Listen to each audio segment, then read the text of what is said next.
not only reliable but competitive when actually it's happening the opposite.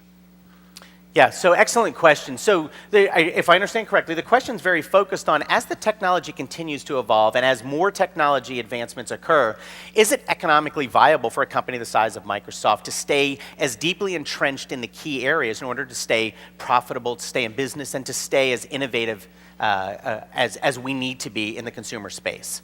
And you know, I have to tell you, I'm going to bet high on this one. And the reason I say that is, when you look at companies like Microsoft, so we're just over 35-year-old, what I refer to as a mature technology company. So we understand the business processes and the business models before we get engaged with a specific model. We also understand what happens when we deliver something without the appropriate marketing support or we advance too quickly. In fact, I use Vista as an example. So Vista,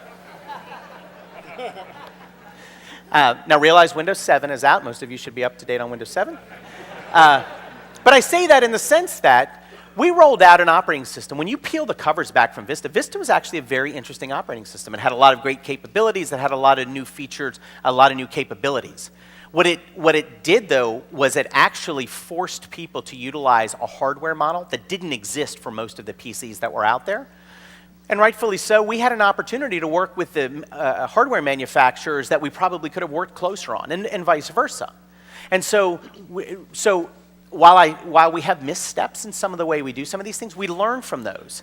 And every day I sit in meetings with our business groups and our engineering groups where the opportunity to pursue a specific technology is, we decide that the pursuit of that technology isn't going to happen anymore. There are certain areas and there are certain things that we end up canceling. In fact, there are some services that we'll have as live services that would just decide we're not going to pursue anymore because there are better alternatives for better price that are really better solutions for the customers. And fairly, you're not just seeing that from Microsoft, you're seeing that from a lot of the other technology providers where people are deciding where they're going to double down and make their investments and where they're going to move away from specific areas.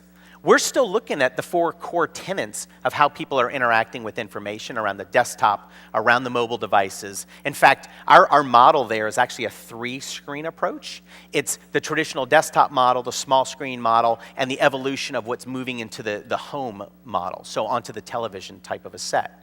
So we're still heavily focused in those areas. I also mentioned the IT and the infrastructure component. All of those, though, need the underpinnings of the cloud. And whether people want the cloud or not, the cloud is, I was going to say the cloud is coming. The cloud is here. The opportunities to advance the abilities you have and reduce the ultimate costs need to be addressed in every conversation when it comes to IT, realizing that the cloud isn't right for every application, but at least should be part of that conversation. So excellent question. So is there another question? And I'm looking to see where the microphones are. Here we are. Yes, sir.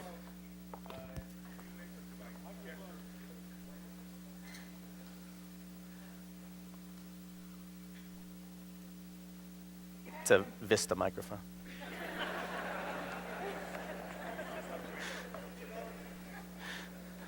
Uh-oh. It's faulty. Is that better? Okay, there we go. You spoke about gesture input devices. Now, I've seen various gesture input devices throughout the years, but nothing that really beats the powerful combination of a mouse and a keyboard.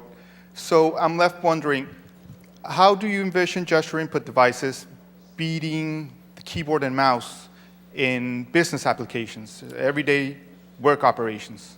Yeah, so great question. And you know what? I'd be remiss if I said that we see the mouse and the keyboard going away, because we don't. In fact, what we're seeing is that there has been a gap in how people interact with content, and that's where we see the gesture-based device, the Connect device, and the touchscreen devices. In fact, most of the new laptops that you'll see, if you're running Windows 7 and it's a new laptop, they have multi-point touch built in. So we're actually seeing these new gesture capabilities actually being an important part of that, but not necessarily taking the mouse and keyboard out, because that is the fastest way for people to provide input, especially in a business sense. So we're looking at it more as a complement-based environment. We're also looking at it as an environment where typically, if it's pure gesture-based, there needs to be some distance between you and the thing you're gesturing to. So entertainment environments, television-based environments that are out there, public forums or kiosks tend to work extremely well.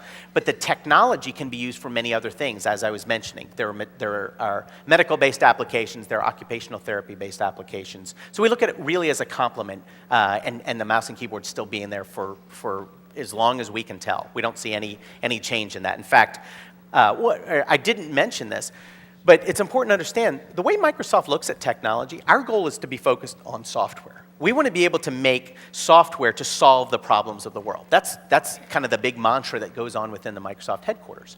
We'll make hardware where it makes sense for us to make hardware. We make mice and keyboards because we think the user experience people ask for from us in the mouse and keyboard space, we're delivering the right way. Things like the Xbox we built. But we built a conference room video device we called Roundtable. And what happened was a couple of partners approached us and actually came and said, we want to actually we want to manufacture and deliver these on your behalf. We think we have a better support model. And so we basically sold the IP or gave the IP. I don't know how it worked. But we stepped away from that hardware business. We make the software that runs behind it. So that's our ultimate goal. And the beauty of software is that anything you can imagine in software, you can build. And that's one of the things that we love to be focused on.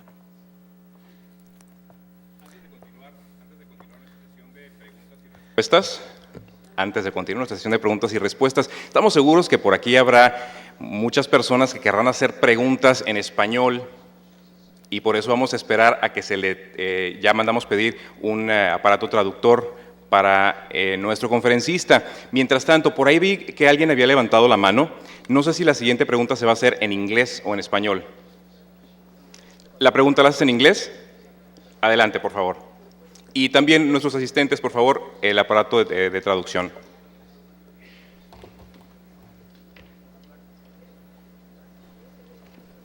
Great, thank you.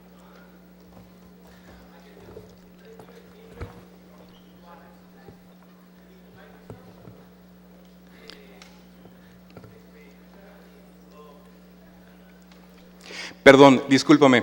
Creo que allá ya se le había asignado la palabra a una persona allá atrás. Por favor, ¿le podrían pasar el micrófono?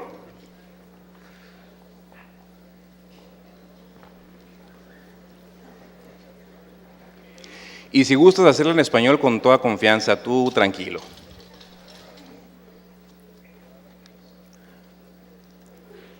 It's the traveling microphone. Ok, sí. Okay, se habló de nuevas tecnologías, se habló mucho de información y se habló mucho de nuevas interfaces. Y como comentaste que tu hermano comentaba o no quería usar la información o tecnologías por la seguridad que tiene. ¿Qué seguridad de la información viene con Microsoft innovando igual? ¿Viene una innovación en seguridad de la información o no viene nada nuevo en seguridad, en respecto de seguridad? No solamente de políticas o de regalías, de información total, en procesos, información, estructura. ¿Cómo va en seguridad?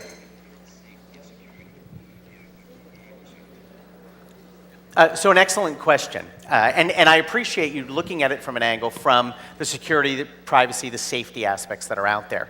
And I think one of the things to understand is, one, we take the security, the safety, and privacy aspects of information as job number one. So about 10 years ago, Bill Gates reinvigorated our development teams by creating a group internally called Trustworthy Computing with an external initiative that was very focused on trustworthy computing, which really focused on the development aspects of software, the management and care of the software. Because if you think about it, when a customer purchases something from us, we become a retail model. And again, depending upon how that purchase occurs. Just like if you buy a car or you go to the grocery store and you use a credit card. So we have to be very cognizant of how we're interacting with that content.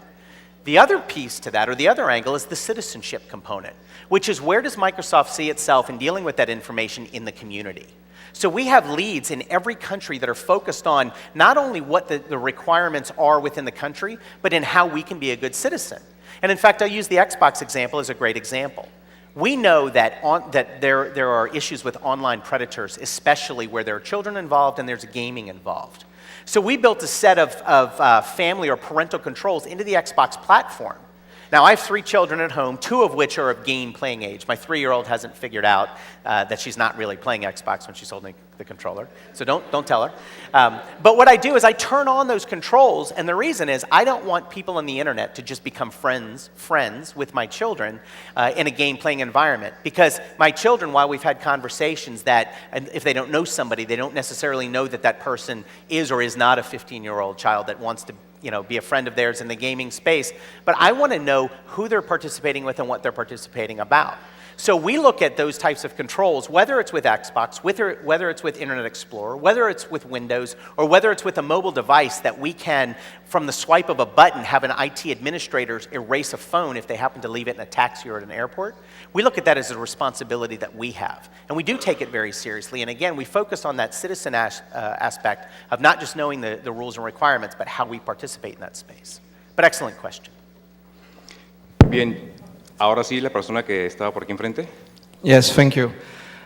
You made some excellent points, obviously, during the presentation. I was very interested in what your take is on the future. Your last slide finished by saying companies need to look at the next 10 years in innovation and technology. That's very damning for many companies. What are your recommendations for those areas of growth? What should we be looking at in the next 10 years? Not from Microsoft perspective only, but just in a world of technology. Well, so again, excellent question. So when we say look down the road, 5 years, 7 years, 10 years, what should you expect? I'll tell you, the one thing that we're watching as the #1 effect on technology within Microsoft, and I think you'll find from the other big players in technology, it's around the consumerization of how IT and enterprise are beginning to cross. Because I'd be willing to bet that most of you that go to work take your cell phone into work, and when you leave work, you bring your cell phone with you. Now, that cell phone might be a work-provided cell phone, or it might be your own personal phone, but it crosses boundaries. I'd also be willing to bet that a large number of you in the workforce that leave work actually still have access to work systems when you're outside of the workplace. I, for one, am one of those people. I do very little email throughout the course of the day. I just don't have the time to do it. In fact, from the time that I gave a conference a little bit earlier today to the time that I actually got to the center here, I think I had 175 new emails. Now, I knew that because I looked at my phone and went, ay, ay, ay. And I realized that with 175 new emails, 1, I wasn't going to make a dent in any of those. But 2, because I'm actually out with customers and organizations like yourself throughout the course of the day, I tend to do email in the evening. In fact, I'm going to be on an Alaska Air flight a little bit later this evening, and I'll be on the internet, and I'll be doing email. So if anybody saw my email, joel.cherkis@microsoft.com, feel free to send me an email, and I'll let you know geographically where we are when we're flying. But it's that consumerization of how the crossover is going to occur, and then all of the appropriate infrastructure that needs to be in place in that area. I think that's the #1 thing to watch for as we move through time. And when we get to be 10 years from now, I don't think we won't have completed that evolution. It will continue to occur, it will continue to evolve. And I think it'll be an exciting place to be. Bien, ¿tenemos alguien más? A ver, creo que por aquí.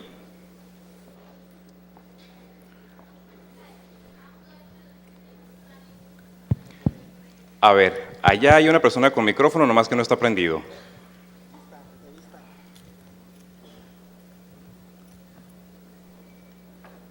I'm going to speak Spanish because my English isn't so good. Okay.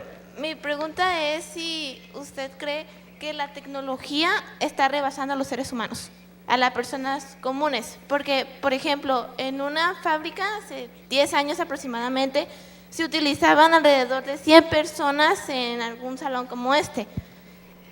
Yo creo que en un futuro solo se van a utilizar alrededor de 10 para verificar que una máquina esté sirviendo como debe y haciendo las funciones que debe realizar.